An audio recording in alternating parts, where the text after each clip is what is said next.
Keterasingan pada kebenaran. Saudaraku, pada masyarakat jahiliyah masih memiliki prinsip bahwa yang menjadi tradisi itulah yang benar. Sedangkan yang menyelisihi mainstream, yang menyelisihi kebanyakan orang itulah yang sesat. Mereka terbiasa membenarkan yang biasa bukan membiasakan yang benar. Syekh Muhammad bin Abdul Wahab berkata, di antara prinsip jahiliyah, mereka percaya bahwa standar kebenaran adalah jika banyak yang menganutnya. Itulah yang jadi dalil pembenaran. Sedangkan kebatilan atau sesatnya sesuatu dilihat dari keterasingan dan pengikutnya yang sedikit. Ini lawan dari prinsip yang disebutkan di awal. Padahal prinsip semacam ini bertolak belakang dengan ajaran yang disebutkan dalam Al-Quran.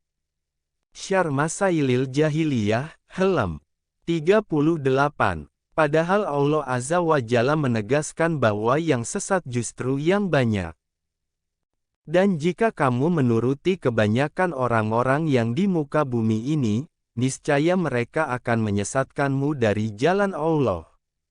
Mereka tidak lain hanyalah mengikuti persangkaan belaka, dan mereka tidak lain hanyalah berdusta terhadap Allah. Quran Surat Al-An'am 116. Dalam ayat lainnya disebutkan bahwa yang tidak tahu malah kebanyakan orang.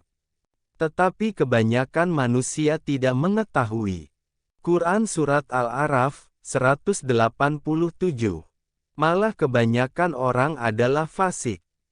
Dan kami tidak mendapati kebanyakan mereka memenuhi janji. Sesungguhnya kami mendapati kebanyakan mereka orang-orang yang fasik. Quran Surat Al-A'raf 102. Saudaraku, sejatinya yang berpegang teguh pada kebenaran hanyalah sedikit. Dan tidak beriman bersama dengan Nuh itu kecuali sedikit. Quran Surat Hud 40. Sebagaimana pula disebutkan dalam hadits 70.000 orang yang masuk surga tanpa hisab dan tanpa azab bahwa pengikut para nabi itu sedikit. Rasulullah Shallallahu Alaihi Wasallam bersabda, "Aku melihat seorang nabi yang hanya memiliki beberapa pengikut 3-9 orang. Ada juga nabi hanya memiliki 1 atau 2 orang pengikut saja. Bahkan ada nabi yang tidak memiliki pengikut sama sekali." Hadis riwayat Bukhari nomor 5752 dan Muslim no. 220. Ada nabi yang pengikutnya banyak, ada nabi yang pengikutnya sedikit. Ini menunjukkan bahwa tidak selamanya jumlah pengikut yang banyak menunjukkan atas kebenaran.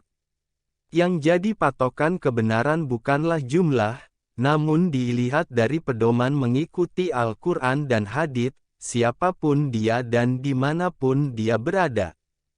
Sebagaimana kata Syekh Muhammad bin Abdul Wahab dalam kitab garis bawah Tauhid garis bawah ketika menarik faedah dari hadits di atas, kita tidak boleh silau dengan jumlah yang banyak dan tidak boleh pesimis dengan jumlah yang sedikit. Rasulullah Shallallahu Alaihi Wasallam juga menjelaskan bahwa orang yang berpegang pada kebenaran itu terasing. Islam datang dalam keadaan yang asing, akan kembali pula dalam keadaan asing. Sungguh beruntunglah orang yang asing. Hadis riwayat Muslim nomor 145, dari Abu Hurairah. Guru kami, Syekh Sholeh Al-Fauzan berkata, keterasingan ini muncul ketika sudah ramainya kejelekan dan kesesatan. Akhirnya yang ada keterasingan pada kebenaran. Syarh Al-Masail Al-Jahiliyah, Halaman 41. Saudaraku, patokan kebenaran bukanlah dilihat dari banyaknya pengikut. Patokannya adalah tetap melihat apakah bersesuaian dengan kebenaran.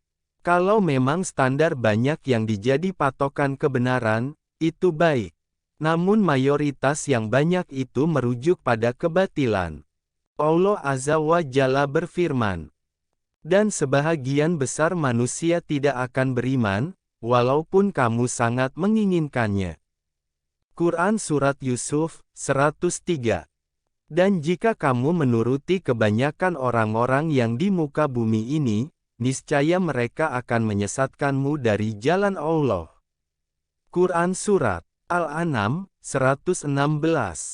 Semoga Allah Azza wa Jalla mengaruniakan hidayahnya kepada kita, sehingga kita tetap istiqomah senantiasa membiasakan yang benar, bukan membenarkan yang biasa untuk meraih ridanya. Amin ya Rabb. Garis bawah wallahu alam bisawab garis bawah.